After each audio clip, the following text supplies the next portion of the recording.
Overthinking is probably the epidemic of our lifetime.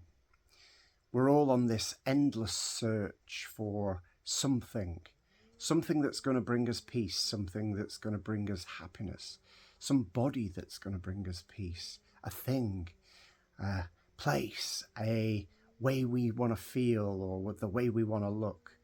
And there's so much to think about in terms of how do we get there? What's the strategy? Even though we want peace, we're strategizing how to find the peace.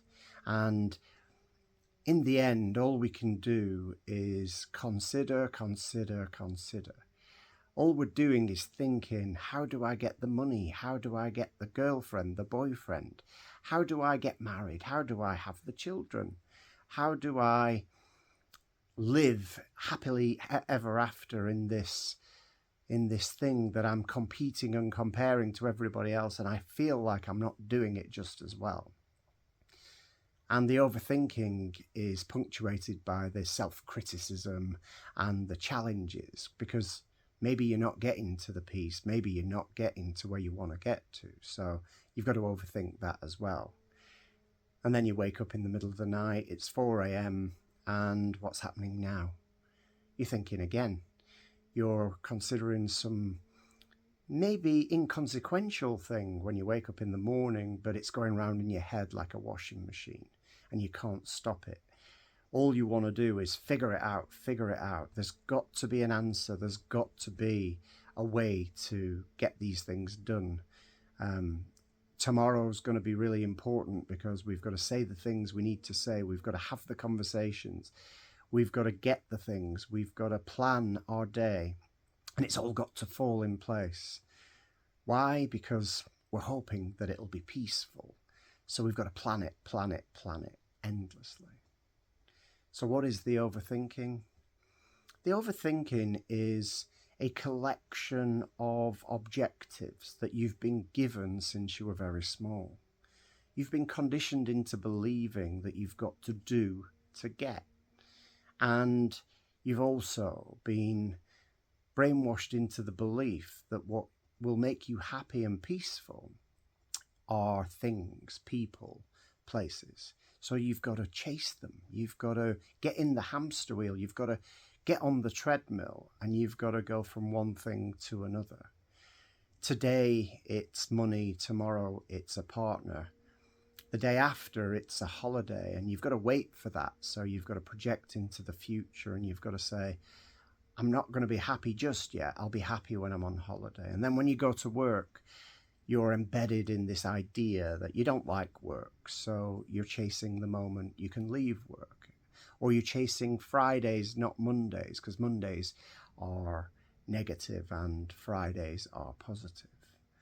And so then you've got your interpersonal relationships. You've got to say the things that need saying to people. You've got to do the things that need doing. You've got to look the way you need to look.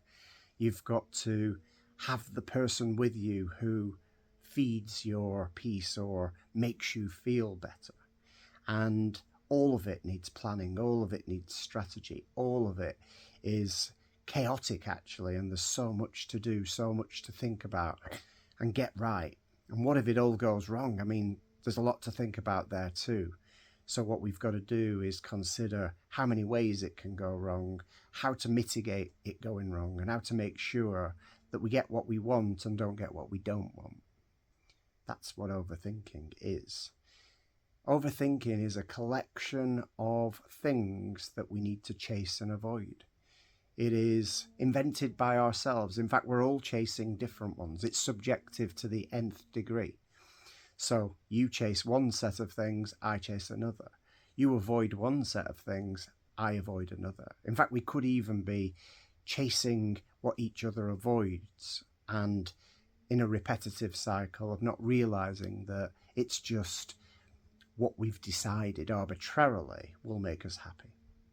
It's a projection of our happiness into people, places, and things. And now we've got to get there. We're never where we want to be. We're always a distance away. And there's always something that we've got to find our way to and strategize the journey of just to feel okay. And we're always looking behind us. Oh my God, what if this thing comes and takes my happiness? What if this thing comes and destroys my life? And there's always this one eye in the rearview mirror. The truth is, it's all contrived in thought. It is all arbitrarily created as things we decide will make us happy and peaceful, things we decide are terrible and won't, and things that are ethereal. They are just ideas. Your ideas are different than mine. We create them arbitrarily and we endlessly chase and avoid them. The truth is, the only route out is to see the pattern and the mechanism, and to cease to believe in the externalities that we are strategizing to get to. Because while there are externalities, while there are things to chase, and while there are things to avoid, you're going to be thinking for the rest of your life. You're going to be waking up and unable to stop it until you see that your mind is creating the destinations. Your mind is creating your lack of fulfillment. Your mind makes it so where you are is not where you want to be. It's time to start to look inward, not outward, and see the nature of thought and your ideas in order to take a step back and change your relationship with the world. Your overthinking is self-created, but you'll have to take a step back in order to see